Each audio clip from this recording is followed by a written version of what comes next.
ప్రార్థింపగ పొందిన శక్తి నేను ప్రార్థింపగ దయచేయుమా.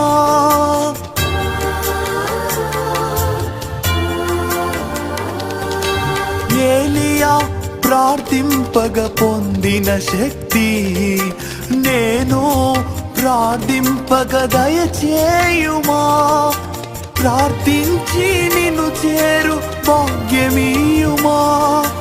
ప్రార్థించి నిన్ను చేరు భాగ్యమీయుమా. నిరంతరం ప్రార్థింప కృపణీయుమా. నిరంతరం ప్రార్థింప కృపణీయుమా. ప్రార్థనా శక్తి నాకు కావాలయా. నీ పరలోక అభిషేకం కావాలయా.